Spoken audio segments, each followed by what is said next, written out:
pé number 1 ọ̀yà number 2 ọ̀yà number 3 orí yín ti yí. Gbádùn. Wọ okay. Lẹ́yìn kẹfà tẹ́ post ẹ̀ rè. Ẹlẹ́kẹfà tẹ́ post ẹ̀. Tẹ́mi ó rí ni o ó ṣeé ṣe kó ti pé 20 times ń bò mí o àmọ́ tẹ́mi ó rí ẹlẹ́kẹfà rè. Dọ́kítà wá rí ìwọ bàbá èkó. Bàbá èkó. Ọkọ̀ òwú ẹ̀ kò ní akíba. Ìtì bá mi lẹ́nu ìmọ̀ wọn wúlò. Wúlò. Alhamdulillah. Alhamdulillahi rabbil alamin. Ọ̀rọ̀ yẹn ò ní pọ̀. Ẹ rí i pé amúra mo lọ sọ́fíìsì ni. Ìsìjàmbá máa ń nẹ̀. Ó yá sọ fún mọ́mí pé mo ní kí wọ́n múra fún ẹ. Ṣùgbọ́n à ń lọ sọ́fíìsì. Tó adúpẹ́ fọlọ́run. Alhamdulillahi rabbil alamin. O dúpẹ́ yẹn dáadáa. Alhamdulillahi rabbil alamin. Ṣé rí àyá Qur'an kan ní kọ̀kọ́ mú ti ní ìbẹ̀rẹ̀. A'udhu billahi minash shaytanir rajim. So ti máa yà ni. Bẹ́ẹ̀ni. Thumma awrathna al-kitaba alladhina istafayna min ibadina. ومنهم ظالم لنفسه ومنهم سابق ومنهم مقتصد ومنهم سابق بالخيرات بإذن الله ذلك هو الفضل الكبير. Ẹ wo àyá Qur'an tó Olúwa sọ fún wa yìí àkọ́kọ́ náà kí n tiẹ̀ tó sọ nǹkankan mọ́ kọ́ kí Ọlọ́run tó ní gbogbo ayé lánìí tán. Allah. Ọba tó ní kápá lórí gbogbo nǹkan dání. Allahu akbar.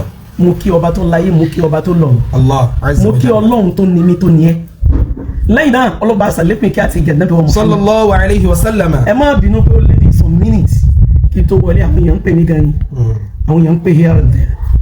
Ẹ rí i pé mo bá ìrìn wọlé ni. Bẹ́ẹ̀ni. Ọba tó ní wá kó jẹ́ òkú mọ́ pa wá lẹ́kùn. Allahumma amina. Ọlọ́run dákun ṣàánú ajá lẹ́yìn rẹ̀. Amina ya Allah. Àwọn àgbàlagbà wọn ní ìbẹ̀rẹ̀ kì í so níṣẹ́. Wallahi ìbẹ̀rẹ̀ kì í so níṣẹ́. Wallahi tàlá akíba gangan lọ̀gá. Allahu akbar. Ọlọ́run ní tí ń bà mí lẹ́mìí jẹ́ ni pé Ọlọ́run ẹni ó ráyé wá láyé lẹ́ni tó ní akíba rẹ̀. Allahu akbar. Lẹ́ni tó lẹ́yìn rẹ̀ ẹni tá a lè sọ pé ráyé wá nínú ẹ̀dá láyé òun lẹ́ni tó bá ìgbàgbọ́ tó fi pilẹ̀ ayé títí tó fi tán sínú ẹ̀. Allahu akbar. Irú àwọn yẹn làwọn ẹni rẹ̀ olórí ibú ẹ̀dá ẹni òfò ẹni àdánù lẹ́kùn òun la kéwọ́n mọ́ lò. Allahu akbar. Ọgbọ́n tí mo atamuruna an-nasa bil birri. Àwọn ni mo pè lẹ́ni òfò. Àwọn akéwọ́n mọ́ lò. Àwọn akéwọ́n mọ́ lò. Wa tansawna anfusakum. Àwọn tí kéwọ́n ò nítumọ̀. Tí kò bá gbà wọ́n. Mọ̀ n tẹ́ lè mú wá sí tó lè tuntun. Mọ̀ n tó lè strange. N tó lè jẹ́ nǹkan tí ó tún bá bara pé Ọlọ́run torí lèyí. Kẹfà tẹ́ post ẹ̀ rè. Ẹlẹ́kẹfà tẹ́ post ẹ̀ rè. Tẹ́mi ó rí ni o ó ṣeé ṣe kó ti pé 20 times ń bò mí o àmọ́ tẹ́mi ó rí ẹlẹ́kẹfà rè. Mo á fẹ́ kẹ́ ẹ ṣe báyìí ẹ lọ bẹ̀ àwọn tí wọ́n mọ AI tí wọ́n mọ operate ẹ lọ bẹ̀ wọ́n lọ́wọ́ ẹ̀. Àwọn artificial kí nìyẹn ẹ lọ bẹ̀ wọ́n lọ́wọ́ ẹ̀. Yes ẹ wá lọ wá ọkùnrin méjìlá 12 boys tó bá ti lè jù bẹ́ẹ̀ lọ. tọ́jú àwọn ọkùnrin tí wọ́n tagun ẹ wá jẹ́ kí n wà lábẹ́ wọn báyìí kẹ́kẹ́ mọ́ pé number 1 ọ̀yà number 2 ọ̀yà number 3 orí yín ti yí. Gbádùn. Wọ okay. Èmi kàfílà ẹ̀rí tí mo tún dàbí ọmọ ẹgẹ ni èmi tí mo ṣe bẹ̀rẹ̀. Ẹ kàn dààmú. Ẹ ń fúnra yín fìtínà lásán ẹ ń fòrò ara yín lásán ẹ ń dààmú ara yín lásán gbogbo tẹ́ ń wí ń jẹ́ kálùbáríkà ọ̀pọ̀ sí i. Alhamdulillahi rabbil alamin. Èmi mu àzákàrí ọkọ mi ìwọ mọ̀ mu tiẹ̀. N tó bá ní fi ṣe. Wọ́n tó bá ń kú ọyàn fi ṣe. Kò sí tó kẹ́ anybody. Ọkọ mi náà ńlá mi lára what is your problem? Ọkọ mi ńlá plate mi mò ń mú ọ̀rẹ́ ọ̀dà kí wọ́n ní ìṣòro rẹ̀. Kí ni ìṣòro? Ẹ wá gbẹ̀yìn ẹ wá gbé sí orí igi ní nítorí pé ẹ lè láti bọ̀ tán. Number 1 mo kọ́ kí gbogbo ẹ̀yin olóríire gbogbo ẹ̀yin ẹni àlùbáríkà gbẹ̀yìn ẹni dùnú gbogbo ẹ̀yin múmi mọ bá Nábì ṣe lo ayé pẹ̀lú àwọn ìyàwó ẹ̀ ọjọ́ mi ìyàwó Sayyidati Aisha radiyallahu anha a máa sọ fún Nábì pé ọkọ mi tó bá ní hẹ̀ mi ìfẹ́ kó jáde lẹ́nu eré ni mo fẹ́ káfẹ́ ní ṣe kí ni ń ṣe yìí irú tẹ́yìn rí ẹ̀pẹ́ kọ́ mọ̀ sí ẹnu ayé ti yín ajẹ́pára ayé yín ti tó fífó nìyẹn ráyé wá nìyẹn irú tẹ́yìn ló fẹ́ fi pé lọ́wọ́ ẹ ti wò ó kò nítumọ̀ torí pé irú ẹ ti gbìyànjú ẹ̀ bẹ́ẹ̀ ṣe ń pín ládá òun náà ni Sàráfà náà ọmọ mú ládá bàbá rẹ̀ ọmọ mú ládá. Fàyímà bàbá rẹ̀ ọmọ pín ládá yìí Mùsáràfù wà lẹ́kẹ́ o Mùsáràfù náà sẹ́gbẹ̀ẹ́ ní báyìí ipe iṣẹ́ yìí Sàráfà ni kò sí bàbá Ìsìjàbá bẹ́ẹ̀ yẹn dáadáa bàbá Ìsìjàbá torí wọ́n bẹ̀rù rẹ̀ lóun náà lọ́wọ́ yẹn ó lóun lè jẹ́rú ẹ̀ Allahu akbar ó ní torí Fàyímà pẹ̀lẹ́ sorry ara tí bàbá yín dá ṣe ti pé Fàyímà ó dá mọ́ lọ́nu lè mọ́ bínú sọ́gbọ́n ẹjọ́ mọ́ pé ládá yẹn ni kò kò affect nǹkankan nínú sẹ́mi mi Wallahi. kò dín nǹkankan lọ́wọ́ náà Alhamdulillahi yé rabbil alamin. ó Orí lékún ni wallahi alazim. wàláhi tàlá àwọn oníwàkà Alhamdulillah. àwọn zùmùrà yẹn mọ̀ dáa wọn ní jojúmọ́ lóore lékún. ọjọ́ bàná ti gẹ̀dàgbà ká má fẹ́ yí sópin oore tún ti wọlé. Allahu akbar bàbá olóríire tó ti bá ń dá ẹ̀yin náà orí òní kú lọ́dọ̀ wọn. Allahumma amin. Wallahi Nabi wa Muhammad. Sallallahu alayhi wa sallam. sọwárì ìwọ bàbá èkó Bàbá Èkó. ọkọ̀ òwú ẹ̀kọ́ ní akíbá ìmọ̀ wò. ìtì bá mi lẹ́nu ìmọ̀ wọn wúlò Òwúlò. Allahu akbar. ìmọ̀ tí ò ṣe é tọrọ ìmọ̀ tí ò ṣe é Wa tọrọ minhum zalimun li nafsihi. minhum zalimun li nafsihi. Allahu akbar. wọn náà mọ̀ yìí pé wàláhì ìwà tí o tún wù yìí àti wà àtàwọn ajá rẹ̀ ló jẹ́ mọ̀ pé òun ní kọ̀rọ̀ rẹ̀ Wallahi alazim kò dàrú. ó rẹpizẹ́ǹtì Àyàwó ẹni rẹ̀ ọlọ́run yẹn. wọlá bó ṣe tóbi tó Allah. dákun bá ń sàlékún kẹ bàbá Sheikh Adam Allahumma amin. ọlọ́run bá ń sàlékún yọnu fún bàbá Sheikh Adam Allahumma amin. sọ wọ́n ń sọ pé káwọn èèyàn máa rò lẹ́yìn kí ló ń ṣe é kí ló ń ṣe é àwọn bàbá olóríire tí wọ́n ṣe ayé rẹ̀ wallahi sọ́ọ́dí mo búra ló kọ́ ọlọ́run tó tóbi Ẹ lè parọ́. yóò tó ẹ̀mẹ́wàá tí Sheikh Adam wọnú ilé àwọn tó bí mi Allahu akbar.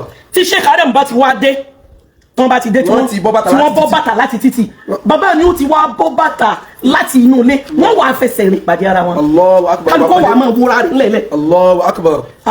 ọlọ́run gbogbo wọn bàbá àbáyé gbogbo àwọn olóríire Padà sọ́dọ̀ Ọlọ́run. ṣé n tó ní ìṣòro yìí náà ni pé kí n má bàa sọ̀rọ̀ rọ́bìtà náà ó ṣe mistake tó pọ̀ wallahi tallahi ó ṣe àṣìṣe tó ga Tó tóbi. ṣé nítorí kó o ti wá n tí èṣe tiẹ̀ ó ti hún mọ́ rẹ̀ bàbá èkó ó ṣe àṣìṣe tí ó wallahi ó ṣàṣìṣe náà tí ò ṣe é kó wallahi tí ò ṣe é sọ láti máa rò pé o lè fi nǹkan kan dá mi lákẹ́ ọwọ́ sí Wallahi.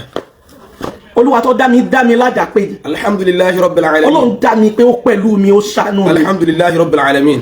ara tẹ́ ẹ lè dancing is not strange Láti sọ̀rọ̀ tí wọ́n bá ń sọ̀rọ̀ ibẹ̀ nígbà náà ẹ dákun ta lolú ẹ̀ tí ò ní kú Allahu ẹ má rò akbar. pé ìjọba ń bẹ ẹ sọ jáde gbogbo wọn tá a bá àwọn tá a ti abáláyé àwọn tá a ti dáyé ṣáájú àwọn yẹn ń kọ ọ̀rọ̀ rẹ̀ ntí ò fi yà mí lẹ́nu torí ìgbà mò ń ṣe Quran lóru Na'am. ìgbà mò ń ka Quran débi àyà tí mo ní kó wí tí mo ثم kà débẹ̀ أورثنا الكتاب الذين اصطفينا من عبادنا ومنهم ومنهم ظالم ظالم لنفسه ومنهم مقتصد ومنهم سابق بالخيرات بإذن الله ذلك هو الفضل الكبير. sórí ìgbà mo wá ka Quran الله أكبر. tí mo wá ka dé stage yẹn mo wá wò pé wọ́n lọ́hùn irú àwọn wo lájọ́ ń gbáyé yìí الله أكبر. ó ní pé akhiru zaman tó lọ sọ àsìkò ẹ̀ lọ́wọ́ láwa tí ò sí ṣàkù níbẹ̀ iyèméjì ò sí níbẹ̀ Wallahi. torí pé ní tí o bá ròyìn pé ó yẹ kí lè yóò ní làákàyè tí ó fi tó ayé ìwọ tí ó tiẹ̀ ní làákàyè débi pé ńgbà tí takaburu gún ẹ̀ tán tó ń wúra rẹ lóko ara rẹ ń ṣe lọ́lọ́ tanubá àwọn tí a bá nàbí lò wá الله àwọn sàhábà أكبر. kiram orí bó tó tóbi jù. ọjọ́ náà ni mo ti mọ̀ pé o ti tán الله أكبر. ṣé mi sọ́rí والله يسوع. wallahi mo ní ọkùnrin yìí ọkùnrin yìí mọ̀ ní problem bàbá èkó yìí mọ̀ ti ní ìṣòro Bàbá Èkó. àbí kí ló ń ṣe ọkùnrin yìí àbọ̀wá ti gbàgbé báwọn ẹni àná ṣe ṣe ni àbọ̀wá ti gbàgbé bí ìwọ tó ṣe yẹn ta wá lè mi àwọn tá a tó bá tàwọn sàhábà. àwọn wọn ta lè mi máa wọ gbogbo oríṣiríṣi àwọn tó ti ṣe ọkàn nìyẹn ọkàn nìyẹn.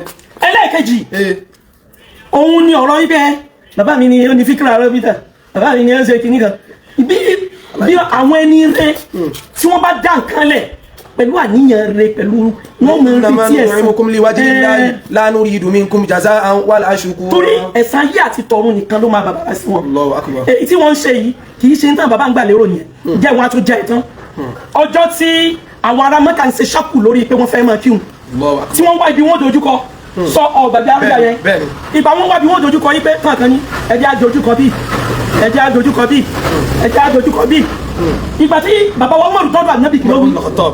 ọ̀hún tí a yà Qur'an yẹn ó sàpá mi. nígbà tí ń sọ wípé tí bàbá wọn Umar ọwọ́ sọ fún ànábì wa Muhammad sallallahu alayhi wa sallam. ó ní ẹjẹ́ àlọ́ bíi maqama Ibrahim مقام وإذ ابتلى إبراهيم ربه بكلمات فأتمهن àlùbáríkà ló mọ̀júmọ́ قال إني جاعلك للناس إماما قال ومن من ذريتي ذريتي قال لا ينال عهد الظالمين ibi mo fẹ́ lù gan ni bẹ̀rẹ̀ àyà yẹn وإذ ابتلى إبراهيم ربه بكلمات ìgbà tí àyà Qur'an ó sọ kalẹ̀ fún ànábì صلى الله عليه وسلم. lẹ́yìn ìgbà tí bàbá wa Umar advice ànábì pé ẹjẹ́ á máa dojúkọ maqama Ibrahim ìgbà tá yàwó tí ó sọ kalẹ̀ ó wá ṣe déédé pẹ̀lú tí Umar sọ الله kí أكبر. Umar wá ṣe báyìí pé òun sọ Kùránì kalẹ̀. òun lò tó sànábì الله أكبر. kí ló ń ṣe ẹ́ gan farabalẹ̀. àwọn bàbá yìí ìbẹ̀rù Ọlọ́run ni wọ́n fi lò sẹ́mi wọn àwọn bàbá olóríire yìí wọ́n lo ìsẹ̀mí ní ìsẹ̀mí tí wọ́n fi ń fẹ́ dojúkọ wájú Ọlọ́run lẹ́yìn tó ń mọ́ kanga. Allahu akbar. bàbá tá à ń wí wọ́n bá àwọn bàbá yẹn bàbá wọn ò sì lanu pé wọ́n ní nǹkan ní ìjú bàbá àwọn lọ. Wallahi kò dàrú.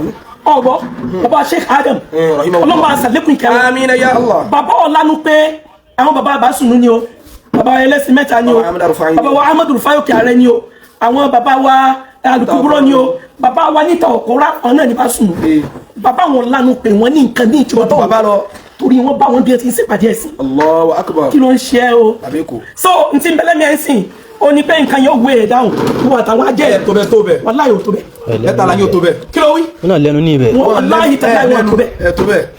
ìtọ́lọ́mọ bá ṣe ní. sọ́ọ́rí mo tún sọ fún ẹ mo repeat ẹ. kò tún gbọ́dọ̀ gbọ́sùn. authority ni ó ju tiẹ̀ lọ. bàjẹ́ my father. bàbá ẹ̀kọ́ èmi ìyá Ìbàdàn lèmi bẹ́ẹ̀ sọ̀rọ̀ yìí o. bàbá ẹ̀kọ́ máa gbọ́ ìlú Ìbàdàn tí wọ́n bí mi sí. ìlú tó lámìlaka. ìlú Ìbàdàn tí mo ti ní mímọ̀. ìlú Ìbàdàn tí mo ti dèèyàn tí mo ti wá kárí ayé. alhamdulillahi rabbil alamin. èmi ò fogun sákò níbi wọ́n ti bí mi o.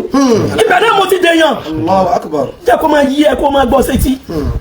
ìwọ àtàwọn ẹjẹ́ kẹjọ máa jẹ́ wọ́n ní dákẹ́ lánàá.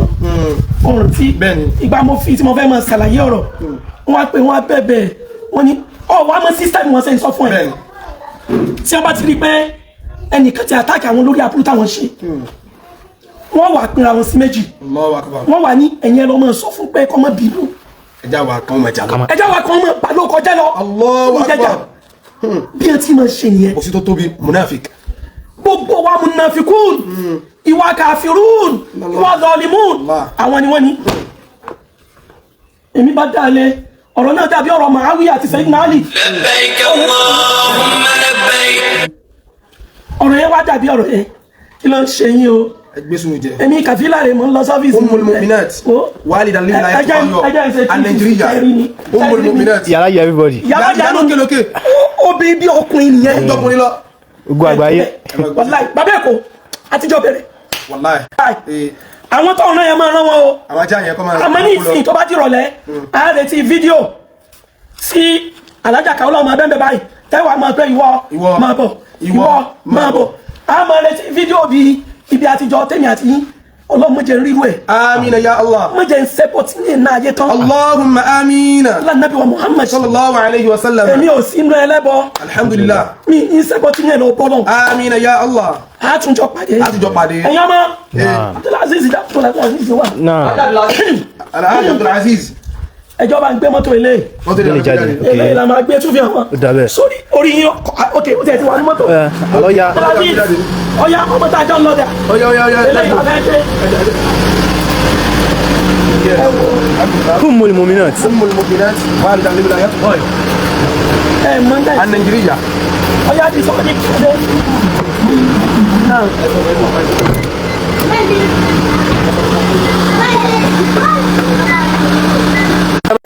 kan.